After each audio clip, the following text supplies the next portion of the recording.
માંડવીમાં ગેરકાયદેસર બાંધકામ સામે રહીશોએ રોષ ઠાલવ્યો છે. મહિલાઓની સુરક્ષા અને ટ્રાફિક સમસ્યાને લઈને મુખ્યમંત્રી સુધી રજૂઆત પણ કરવામાં આવી છે. માંડવીની સોની બજાર વિસ્તારમાં આવેલા વડફળિયા વિસ્તારના રહીશોમાં ભારે રોષ જોવા મળી રહ્યો છે. વિસ્તારના લોકોનો આક્ષેપ છે કે રહેણાંક વિસ્તારમાં કોઈપણ પ્રકારની કાયદેસરની મંજૂરી વગર ગેરકાયદેસર કોમર્શિયલ બાંધકામ ઊભું કરવામાં આવ્યું છે, જેના કારણે સ્થાનિકોની મુશ્કેલીઓ દિવસે ને દિવસે વધી રહી છે. રહીશોના જણાવ્યા મુજબ આરટીઆઈ હેઠળ મેળવવામાં આવેલી માહિતીમાં પણ નગરપાલિકાએ આ બાંધકામ માટે કોઈ મંજૂરી આપી નથી તે સ્વીકાર્યું છે. તેમ છતાં બાંધકામ સામે હજુ સુધી કોઈ અસરકારક કાર્યવાહી કરવામાં આવી નથી. સ્થાનિકોનો વધુમાં આક્ષેપ છે કે બાંધકામની આસપાસ અસામાજિક તત્વો દ્વારા રસ્તા પર વાહનો પાર્ક કરીને કલાકો સુધી બેસી રહેવામાં આવે છે, જેના કારણે મહિલાઓ અને દીકરીઓને અવરજવર દરમિયાન અભદ્ર ટિપ્પણીઓ અને અસુરક્ષાનો સામનો કરવો પડે છે. ઉપરાંત ટ્રાફિકની ગંભીર સમસ્યા ઊભી થતાં એમ્બ્યુલન્સ, ફાયર બ્રિગેડ અને પાણીના ટેન્કર જેવી ઇમરજન્સી સેવાઓ પણ વિસ્તારમાં સરળતાથી પહોંચી શકતી નથી. નગરપાલિકા દ્વારા લગાવવામાં આવેલા નો પાર્કિંગ બોર્ડ અને લોખંડના પાઇપો પણ અસામાજિક તત્વો દ્વારા તોડી પાડવામાં આવ્યા હોવાના આક્ષેપો કરવામાં આવ્યા છે. સ્થાનિકોએ પોલીસ, નગરપાલિકા, મામલતદાર, કલેક્ટર, પ્રાદેશિક કમિશનર, સચિવાલય તેમજ મુખ્યમંત્રી કાર્યાલય સુધી અનેક રજૂઆતો કરી હોવા છતાં કોઈ કાર્યવાહી ન થતાં હવે કડક પગલાં લેવાની માંગ ઉઠી છે. રહીશોએ ચેતવણી આપી છે કે જો તાત્કાલિક કાર્યવાહી નહીં થાય તો તેઓ મુખ્યમંત્રી કાર્યાલય અને કોર્ટના દરવાજા ખખડાવશે. સાથે જ આ મિલકત ખરીદનાર અથવા ભાડે રાખનારને પણ કાયદાકીય પ્રક્રિયામાં પક્ષકાર બનાવવામાં આવશે તેવી સ્પષ્ટ ચીમકી ઉચ્ચારવામાં આવી છે. અહેવાલ પ્રતિનિધિ સુનિલ મોતા, માંડવી દ્વારા. નામ ઉદયકુમાર અવિનાશ શાહ, વ્યવસાય એડવોકેટ, રહેવાસી વડફળિયો, માંડવી, કચ્છ. આજે વડફળિયાના લોકો ઘણા બધા ભેગા થયો છો. આ વડફળિયોએ રહેણાંકનો વિસ્તાર આવેલો છે. થોડા સમય પહેલા આ બાજુવાળા બંને પાર્ટીઓએ આ મિલકત ખરીદેલ છે. આ મિલકત અગાઉ રહેણાંકના વિસ્તાર તરીકે વખાતી હતી, જે કાકાબા પાટિયા પાસેથી મિલકત ખરીદેલી છે. જે મિલકત રહેણાંક હેતુ માટે ખરીદેલી છે. રહેણાંકનો છડેચોક કાયદો હાથમાં લઈ આ બંને પાર્ટીઓ પૈસાને જોડે અને લાગવગને જોડે એમને ગેરકાયદેસર બાંધકામ કર્યું છે. આ ગેરકાયદેસર બાંધકામ કરવા પાછળ અમે વડફળિયાના બધા રહેણાંકો ભેગા થઈ અરજીઓ આપી છે. છેલ્લા 3 વર્ષથી અરજીઓ આપતા રહીએ છીએ. આ સુધી પણ અરજીઓ આપીએ છીએ, છતાં નગરપાલિકા કોઈ દાદ આપેલ નથી. નગરપાલિકામાં તપાસ કરતા નગરપાલિકાએ પણ એમને મંજૂરી આપેલ નથી અને મંજૂરી વગર જોના કારણે એમને આ બધું કામકાજ કર્યું છે. એના સામે અમારો વિરોધ છે. સામે જે બિલ્ડિંગ જોવામાં આવે છે એમાં ગ્રાઉન્ડ ફ્લોર, ફર્સ્ટ ફ્લોર અને સેકન્ડ ફ્લોર એ રીતે કુલ 30 બાંધકામ થયેલ છે અને થવાના છે. એ લોકો જો બાંધકામ કરશે તો પાર્કિંગ બહુ મુશ્કેલ પડશે. અત્યારે પણ ગામમાં ક્યાંય જઈએ તો વડફળિયાનું નામ લઈએ તો રિક્ષાવાળા કોઈ આવતા નથી, એટલે મોટી પાર્કિંગની સમસ્યા થશે. તે પણ નગરપાલિકા તરફથી પણ અહીં 2 બોર્ડ મૂકવામાં આવે તો જાહેર ચેતવણી, અહીં કોઈ વાહન ઊભા રાખવાની કાયદેસર કરવામાં આવશે. ડાબી બાજુ અને બે બાજુ બોર્ડ મૂકવામાં આવ્યા હતા, તેમજ રહેણાંક તરફથી પણ 2 બોર્ડ મૂકવામાં આવ્યા હતા. જે રાતો 2 બોર્ડ ગુમ થઈ ગયા છે. એટલું નહીં, અહીંયા આવવા જવા માટે વાહનો માટે જે સ્ટેન્ડ અને પાઇપ રાખવા પાઇપની પણ ચોરી થઈ ગઈ છે. એટલે બતાવે છે કે અહીં લુખાનો ખૂબ ત્રાસ છે. અસામાજિક તત્વો ખૂબ કાર્ય કરી રહ્યા છે. એની સામે અમારો સખત વિરોધ છે. નગરપાલિકા સામે પણ અમે લડીએ છીએ, પણ ટાઈમ આપે, ટાઈમ વખત કરે, પણ દાદ આપતા નથી. એટલે ના છૂટે. ગાંધીજી માર્ગે જવાની પણ પડશે. હમણાં ઉપવાસ છે, વગેરે જગ્યાએ અમારે જવાની જરૂર પડશે. જો અમે આશા રાખી છીએ કે નગરપાલિકા તાત્કાલિક નિવડો નહીં આવે તો અમે આગળ જલદ પગલાં લેશું. ને અમારો મુખ્ય માંગ એ છે કે આ છે રેસિડેન્ટને નોન રેસિડેન્ટ ફેરી પર કરી શકાય. કાયદો પણ નથી કહેતો કે રહેણાંકને બિન રહેણાંકમાં ફેરવી શકાય નહીં. અને એના માટે તમારે જો કરવું હોય તો એના માટે હેતુ ફેર કરવા માટે ઉચ્ચ અધિકારી પાસે માંગણી કરવી જોઈએ. અને જો ઉચ્ચ અધિકારી કદાચ પૈસાના જોડે સ્વીકારે તો જો આજુબાજુનો વિરોધ હોય તો એ પણ કરી શકે. આજે મોબાઈલ ટાવર તમે ક્યાં નાખો કે ફેક્ટરી બનાવો, એના પર આજુબાજુના બધા વાંધાઓ લેવામાં આવે છે. એટલે નગરપાલિકામાં બચક આપતી નથી. અને અમારે એ જ માંગણી છે કે અહીંયા કોમર્શિયલ હોવું જોઈએ અને રહેણાંક હોવું જોઈએ. એ અમારી માંગણી છે. ખાસ કરીને તંત્ર દ્વારા અગર આપની માંગ આ પૂરી કરવામાં નહીં આવે તો આપણને આગળની શું રણનીતિ? આગળની અમારે નિઃશુલ્ક ધરણા કરવો પડશે, અમારે ઉપવાસ પર ઉતરવા પડશે, વગેરે જલદ પગલાં લેવા પડશે. અને છેલ્લે નિઃશુલ્ક ગાંધીજીના માર્ગે પર જવાની અમારી ફરજ પડશે. અને તે અંગેની સઘળી જવાબદારી જે તે અધિકારીઓની રહેશે. જય શ્રી કૃષ્ણ. મારું નામ નીલ રાદીપ ખેતાણી છે. હું વડફળિયામાં રહું છું. આ સોસાયટીમાં છેલ્લા 3 વર્ષથી આ જે બાંધકામ થઈ રહ્યું છે એની અમે લોકોએ ઘણી વખત અપીલ કરેલી છે કે ભાઈ અમારું રહેણાંકનો વિસ્તાર છે. આ રહેણાંકના વિસ્તારમાં કોઈ પણ જાતની મંજૂરી વગર તમે જો બાંધકામ કરો તો એ કેવી રીતે પોસિબલ છે? કેમ કે એ લોકો પાસે કોઈ પણ જાતની અમારા પાસેથી એનઓસી નથી લીધી કે નગરપાલિકા દ્વારા કોઈ મંજૂરી નથી મળી. અમે આરટીઆઈ કરેલી છે, અમારા પાસે આરટીઆઈ ના કાગળિયાઓ છે અને ઘણી બધી જગ્યાએ અમે રજિસ્ટર્ડ એડી થી પણ આ બધી વસ્તુઓ મોકલાવેલી છે કે રજિસ્ટર્ડ એડી દ્વારા અમે કરેલી હોય તો અમને રિપ્લાય મળે. રિપ્લાયમાં પણ કોઈ સંતોષકારક જવાબ નથી મળેલો. હવે અમે અહીંયાથી બેસીએ, અમે અહીંયાથી ગાડીઓ લઈને જતા હોઈએ અને ટ્રાફિકની સમસ્યા અતિશય સર્જાય છે. કેમ કે આટલી બધી દુકાનો થઈ ગઈ છે, તો આ બધી દુકાનો વેચાશે તો આગળ જતા અમારે શું કરવાનું? કેવી રીતે અહીંયાથી અમારે પસાર થવાનું? કેમ કે ગાડીઓ અહીંયા જ રાખેલી હોય છે અને આ લુખા તત્વો જે આવીને બેસે છે 2-2 કલાક 3-3 કલાક ગાડીઓ પર, એમાં અમે લોકો કેવી રીતે પસાર થાય? બેન દીકરીઓને કેટલી સમસ્યા થાય? ગમે ત્યારે ગમે કમેન્ટ કરતા હોય, ગમે ત્યારે એ લોકો અહીંયા ઉભા રહે તો અમારા સેફટી શું? અમારા છોકરાઓ અહીંયા રમે છે, એ છોકરાઓની અમારી સેફટી શું? તમે જોઈ શકો છો કે અત્યારે કેટલી બધી દુકાનો બની ગઈ છે. દુકાન દીઠ તમે ગણવા જાઓ તો પાર્કિંગો ક્યાં જાય? અને જે પણ વ્યક્તિ આવે એ પણ પોતાની પાર્કિંગો કરે, જે કસ્ટમર આવે એ પણ.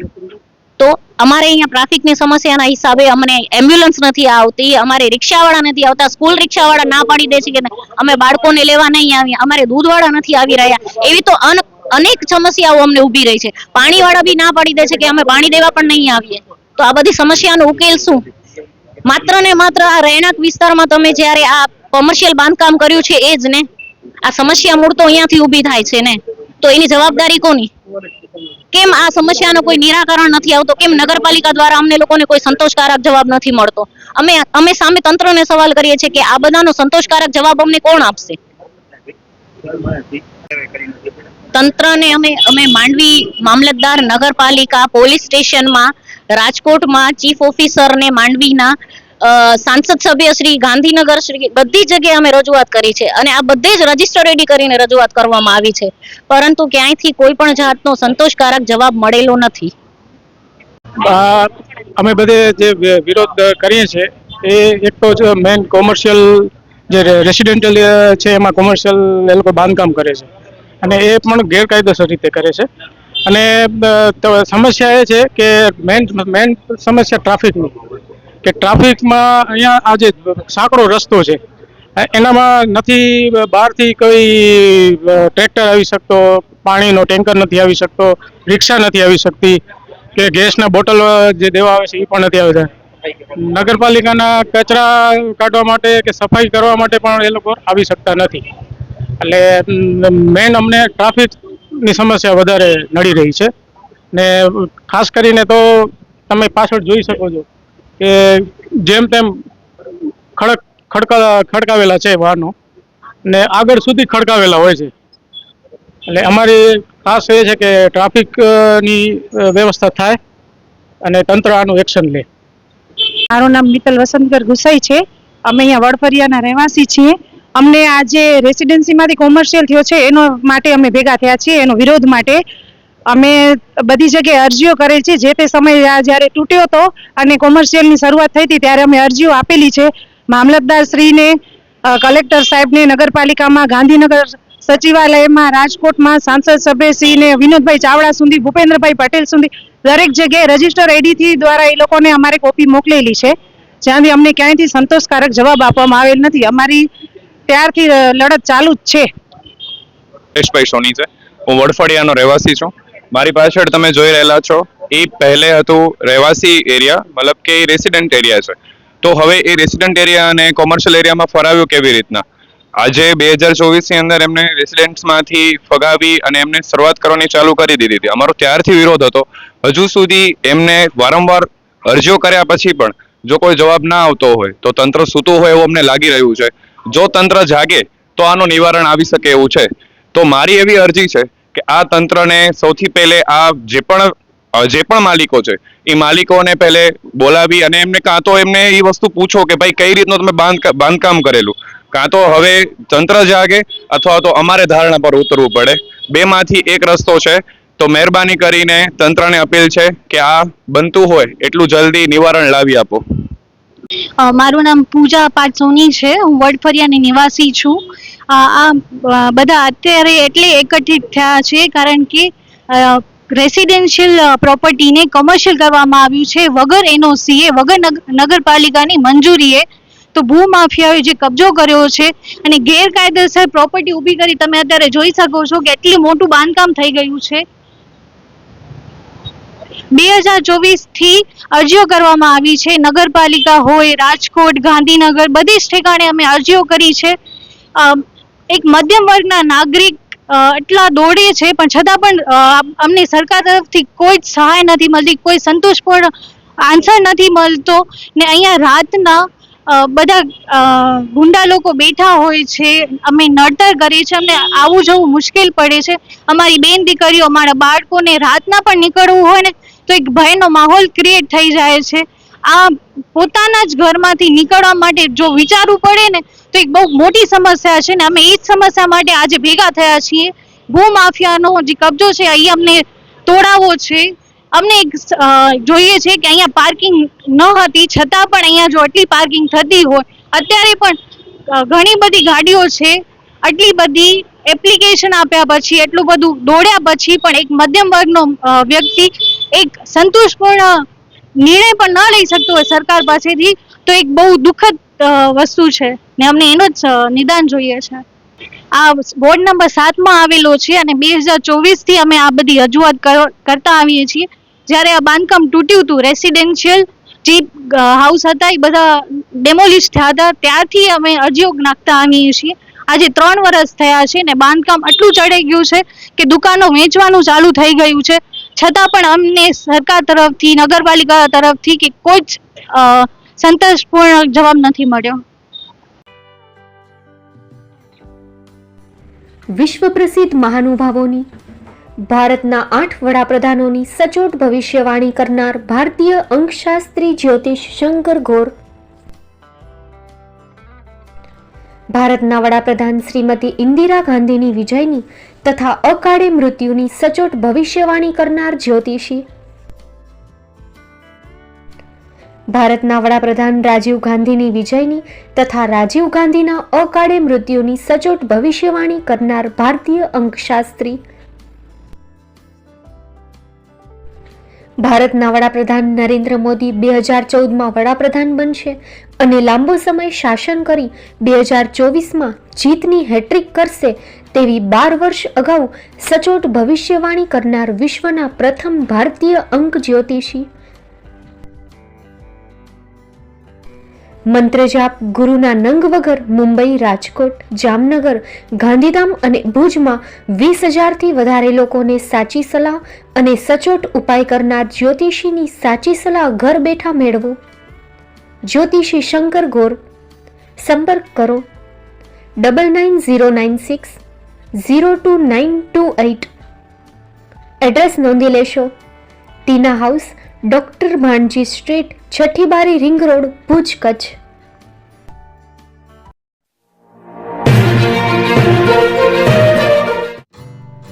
Shri Pratham saris and lehenga department, designer studio. આપના શુભ લગ્ન પ્રસંગોને યાદગાર બનાવતું એકમાત્ર Shri Pratham saris and lehenga department. Exclusive showroom. અહીંથી તમને મળશે ફેન્સી બ્રાઇડલ ચણિયાચોલી, સાઇડર ચણિયાચોલી, readymade gown, fancy dress materials and readymade dress તેમજ અનેક અલગ અલગ વેરાયટીઓનો ખજાનો. મુંબઈ દાદરમાં વિશ્વાસપાત્ર સ્થળ. અમારું સરનામું નોંધી લેશો.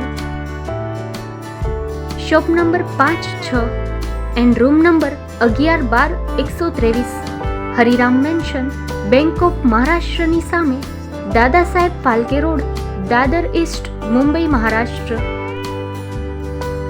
સંપર્ક કરો વિપુલભાઈ જે વ્યાસ. Mobile number 9769781930, 9082438586. તો તમે રાહ કોની જુઓ છો? આવો, તમારા પરિવાર અને મિત્રને પણ સાથે લઈ આવજો.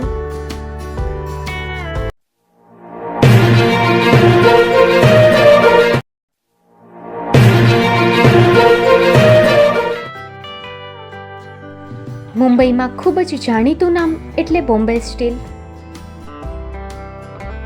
અહીંથી તમને મળશે ઘર વપરાશના તમામ વાસણો, હોટેલવેર, કેટરિંગને લગતી દરેક પ્રકારની વસ્તુ હાજર સ્ટોકમાં.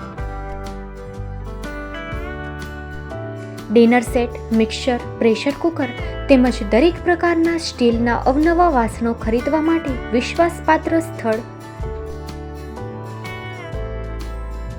સાથે વાસણોની ફેન્સી વેરાયટીઓ હાજર સ્ટોકમાં. મુલાકાત લ્યો Bombay steel exclusive showroom. Export અને હોલસેલ ભાવે વાસણો મળશે. નંબર નોંધી લેશો. જગદીશભાઈ પટેલ 9221870713 022 6674 7625. મારુતિ જોગડે 9930864095. Website www.thebombasteel.com. અમારું સરનામું નોંધી લેશો. Bombay steel, shop number 16-18, Godiji building, Tamba Kanta, Payguni, Kalba Devi road, Mumbai 400003, Maharashtra.